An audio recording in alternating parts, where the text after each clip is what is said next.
O cerco. Parte 4. Houve grandes movimentos no campo demi-humano ao receber o relatório. Neia sabia que a hora havia chegado.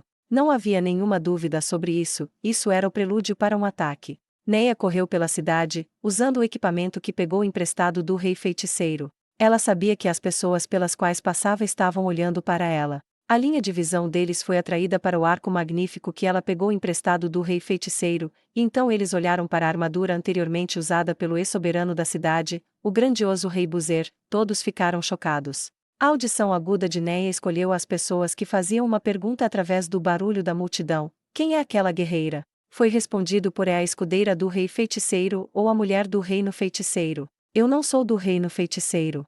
Isso a incomodava toda vez que ouvia falsos rumores iguais a esse. Parte dela queria saber, mas não queria saber como os boatos haviam a retratado erroneamente. No entanto, ela precisaria negar clara e firmemente quaisquer rumores que pudessem incomodar o rei feiticeiro. Ainda assim, a escudeira do rei feiticeiro. Isso a agradou, mas quando ela estava prestes a sorrir, uma lamentação silenciosa veio de uma das pessoas que ela passou enquanto corria. Mesmo que ele se pareça com o pai. Esse pensamento passou pela mente de Neia quando ela chegou no muro ao lado do portão oeste, onde havia sido designada. Foi também onde praticamente todas as forças demi-humanas foram reunidas. Aproximadamente 80% de todos os paladinos, sacerdotes, soldados e homens fisicamente capazes da cidade estavam posicionados no portão oeste ou nas proximidades. Os 20% restantes foram designados para o portão leste. Já as mulheres, crianças, velhos e outros não combatentes estavam vigiando os muros norte e sul da cidade. Remédios Custódio comandava o portão oeste. Gustave Montagnés comandava o portão leste. Caspod Bessareis era o comandante supremo nominal. É claro que o comandante supremo permaneceu no quartel-general no centro da cidade e não se aventurou. Ela finalmente podia ver o portão oeste. O rei feiticeiro havia demolido o rastrilho do portão leste, mas o rastrilho do portão oeste ainda estava intacto. No entanto, muitos demi-humanos eram mais fortes que os seres humanos. Eles provavelmente poderiam destruir facilmente usando toras. Neia fechou a mão em um punho antes que ficasse trêmula. Se eles superassem esse ponto e entrassem, seria muito difícil lidar com os demi-humanos quando começassem a se espalhar pela cidade. Em outras palavras, a cidade estaria perdida. Dadas as circunstâncias, Neia não podia fugir. Ela provavelmente lutaria e morreria em combate contra um vasto enxame de demi-humanos. Neia levou a mão trêmula à boca e depois a mordeu. Não tenha medo. Se você ficar com medo, errará um alvo que poderia ter atingido. O item mágico que ela pegou emprestado do rei feiticeiro podia defendê-la contra ataques mentais de origens mágicas, mas não podia suprimir o medo nascido de seu próprio coração. Mesmo assim, ela provavelmente teria ficado ainda mais assustada se não o tivesse usando. Quando ela sentiu a dor se espalhando de seus dedos, Neia entrou em uma torre no que parecia ser o lado esquerdo da cidade e subiu correndo as escadas até o topo do muro. Neia fora designada para o lado do rei feiticeiro, e por isso ela foi aparentemente a última a aparecer. É claro, seus oficiais superiores concederam sua dispensação especial para que ela não fosse censurada por se atrasar e as outras pessoas que deveriam estar aqui já estavam presentes. Enquanto Neia se preparava para ir correndo para sua posição, o paladino comandando o flanco esquerdo dos muros a impediu. O rei feiticeiro Sua Majestade parece que ainda não veio. Por um momento, Neia olhou para o paladino em surpresa. Ela já havia relatado a seus superiores que o rei feiticeiro não tinha intenção de participar dessa batalha, mas eles ainda estavam fazendo essa pergunta. Isso significa que eles ainda não haviam informado os outros. No entanto, Neia imediatamente percebeu que não era esse o caso. Este homem estava se apegando a um pedaço de esperança. Ele estava se perguntando se o rei feiticeiro iria mudar de ideia e aparecer.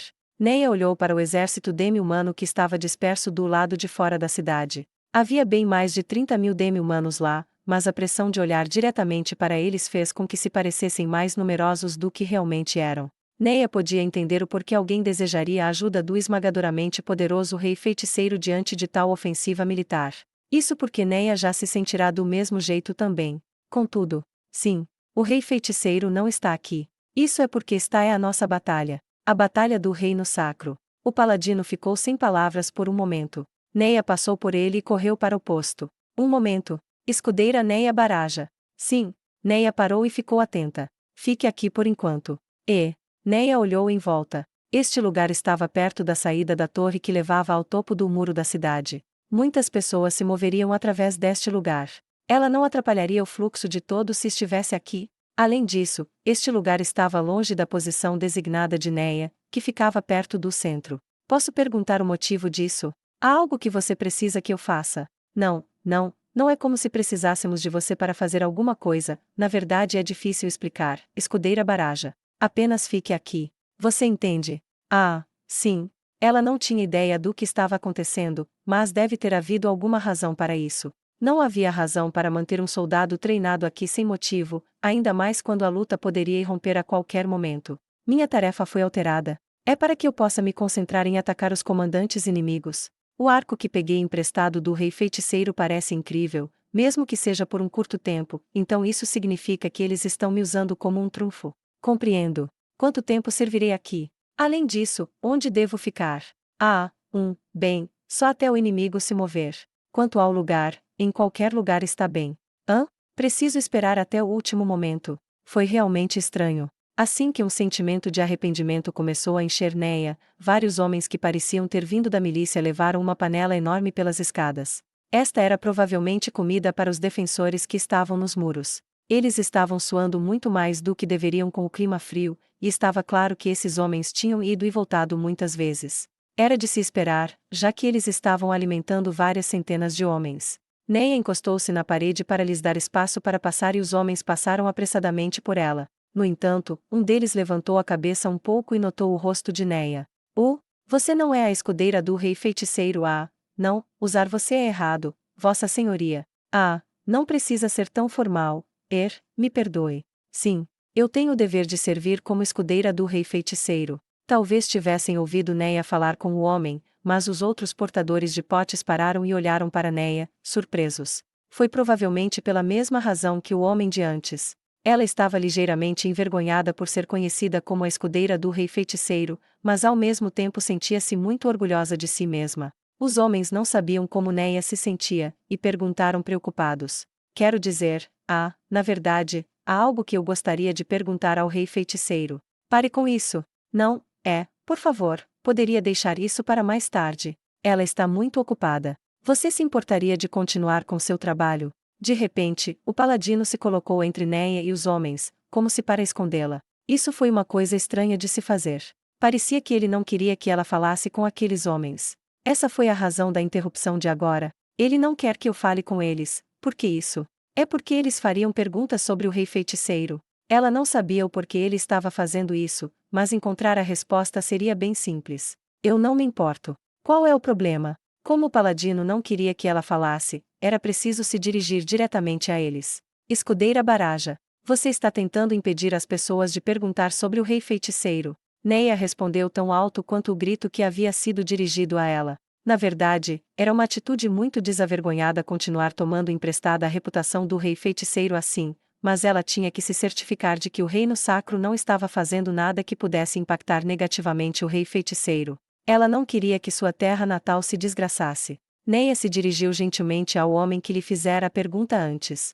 Claro, ela sabia que isso provavelmente iria assustá-lo, mesmo se certificando de usar um tom gentil. Eu responderei da melhor maneira possível se a sua pergunta estiver relacionada ao grande rei feiticeiro. Dito isso, eu não sou do reino feiticeiro, então lamento dizer que há muitas coisas que eu também não sei. Mas Vossa Senhoria não é do reino feiticeiro. Não, não, nada do tipo. Eu sou uma escudeira dos paladinos deste país. Mesmo? Bem, sim, então você não precisa ser formal comigo. Uma comoção explodiu na multidão. Talvez fosse porque o paladino havia gritado com ela agora, mas em algum momento os milicianos nos muros começaram a olhar em sua direção. Embora as coisas tivessem tomado um rumo bastante embaraçoso, ela não podia parecer maltrapilha agora que invocara o nome do rei feiticeiro. Neia estufou o peito orgulhosamente, determinada a deixar que todos os soldados presentes a ouvissem. Parecia que o paladino havia se resignado ao fato de que ele não podia esconder isso, e então ele ficou de lado enquanto olhava com raiva para Neia. Então, primeiro, essa armadura sua parece algo que o chefe daqueles monstros de cabeça de bode usava. Foi você quem o derrotou? Não, não mesmo. O portador anterior dessa armadura era o grandioso rei Buzer, e o rei feiticeiro o matou usando uma única magia. A multidão se entusiasmou. Ela podia ouvir trechos de conversa da multidão. ele realmente derrotou aquele monstro, eu não posso acreditar que ele usou apenas uma magia, ele realmente tomou uma cidade inteira sozinho, ele na verdade derrotou muitos demi-humanos, ele é super forte, eu acho que estou me apaixonando por ele não é nem um pouco parecido com os mortos-vivos que eu conheço, nem pensar, e assim por diante. Mesmo que eles estivessem sussurrando nos ouvidos uns dos outros ou murmurando para si mesmos, os ouvidos atentos de Neia podiam nitidamente ouvi-los. Naturalmente, ela ficou muito feliz em saber que os outros se sentiam da mesma maneira em relação ao grande homem que tanto admirava. Isso foi particularmente verdadeiro para aquelas pessoas que mantiveram essa opinião apesar de saberem que ele era morto-vivo. Os esforços de Sua Majestade não foram em vão, há pessoas lá fora que o entendem. Então, Sua Majestade nos ajudará desta vez. O tumulto ficou em silêncio em um instante, e essa reação disse a Neia que essa questão era crítica. Sua Majestade não participará desta batalha. Isto porque, esta é uma batalha que nós, como cidadãos do Reino Sacro, estamos lutando para salvar nossa nação, e não uma guerra de outro país. Além disso, Sua Majestade precisa conservar mana para quando enfrentar Jaldabaoth. Os rostos dos homens entristeceram quando ouviram sua resposta. Neia se preparou para uma repreensão. Bem, isso faz sentido, normalmente, o rei de outro país não viria sozinho. O céu vai nos punir se não formos gratos a ele, apesar de tudo o que ele fez por nós. Sim. Além disso, ela disse que ele está economizando mana para derrotar o Jaldabaoth. Aquele rei é muito sangue frio, mas mesmo assim ele é um homem que vai escolher um método que salvará mais pessoas. Não, ele é morto-vivo. Nesse caso, deve haver uma razão pela qual ele não participará dessa batalha. Quero dizer, eu vi na época. Eu vi também. É verdade que somos nós que mais valorizamos este país. Eu vou proteger minha esposa. Do que está falando? Nós viemos dos campos de prisioneiros antes que a cidade fosse libertada. Ela podia ouvir vozes de boa vontade ao seu redor. Claro, havia alguns que estavam infelizes que o rei feiticeiro não viria para ajudar.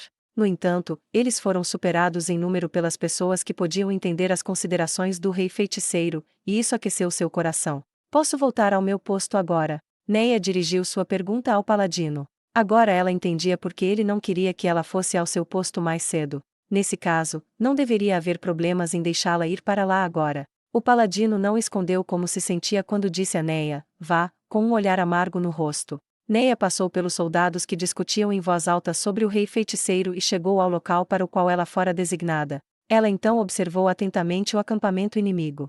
Era um vasto exército. Ostentavam de ter mão de obra suficiente para engolir todos aqui em um só gole. Eles não os atacariam, mas sim o inimigo que estaria atacando-os. Ela sentiu como se fosse vomitar novamente. Quantas vezes seu pai se sentiu assim quando estava ocupando a linha da fortaleza? Neia olhou para o céu, que estava tão nublado quanto o seu coração.